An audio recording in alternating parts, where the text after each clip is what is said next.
আপনারা জানেন যে ইতিমধ্যে প্রস্তুতি চলছে, ধর্মনগরে উপনির্বাচন অনুষ্ঠিত হবে। এই উপনির্বাচনকে কেন্দ্র করে কংগ্রেস দল প্রস্তুতি নিতে আমরা সমস্ত নেতৃবৃন্দের প্রতি আহ্বান রেখেছি। আমাদের বক্তব্য একদম পরিষ্কার যে 2023 সালে আমরা এই ধর্মনগর বিধানসভায় লড়াই করেছি এবং 23 সালের পরে এই রাজ্যে যত উপনির্বাচন হয়েছে, যে যেখানে থেকে লড়াই করেছে তাদেরকে সেখানে লড়াই করার সুযোগ করে দেওয়া হয়েছে। বিজেপিকে পরাস্ত করার জন্য, ক্ষমতাসীন বিজেপি দলের বিরুদ্ধে লড়াইটাকে আরও জোরালো করার জন্য কংগ্রেস দল বিগত 3টি উপনির্বাচনে যেখানে যারা লড়াই করেছিল সেই লড়াইকেই সম্মান জানিয়েছে।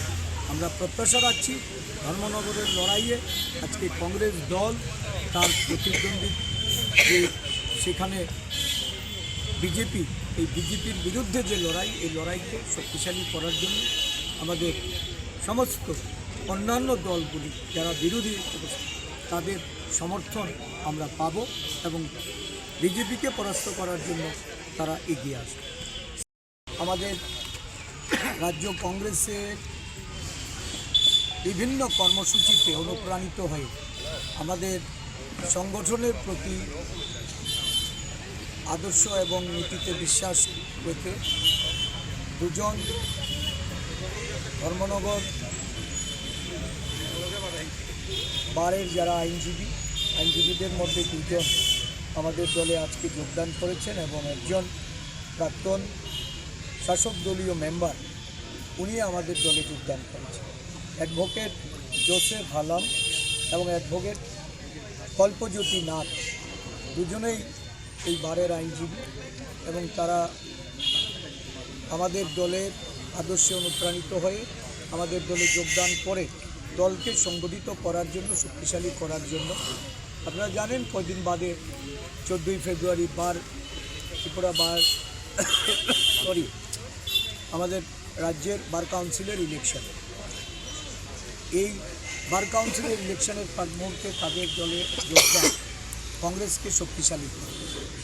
যারা যদিও এটা এই বার কাউন্সিলের নির্বাচনে কোনো প্রার্থী প্রতীক বা অন্য কিছু থাকে না, তারপরেও আদর্শগত দিক থেকে তারা যেহেতু কংগ্রেস দলে এসছে, তারা কংগ্রেসকে শক্তিশালী করার জন্য তাদের প্রার্থী চয়ন করবেন এবং ভোটাধিকার প্রয়োগ করবেন। আমি তাদেরকে স্বাগত জানাই।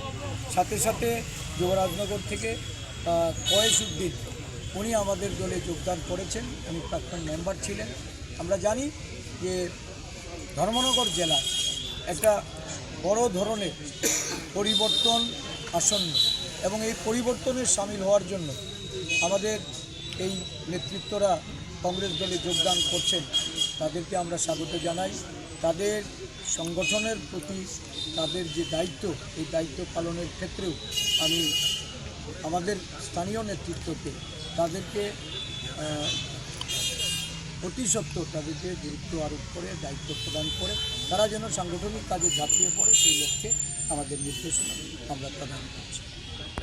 মানে আপনারা চাইছেন যে আপনাদের এখানে বিরোধী দলের প্রার্থী একজনই, আপনারা চাইছেন যে কংগ্রেস থেকে আপনারা প্রার্থী চাইছেন যাতে বিরোধী দল এখানে, যেহেতু আমরা 23 সালে এখানে লড়েছি। ধন্যবাদ।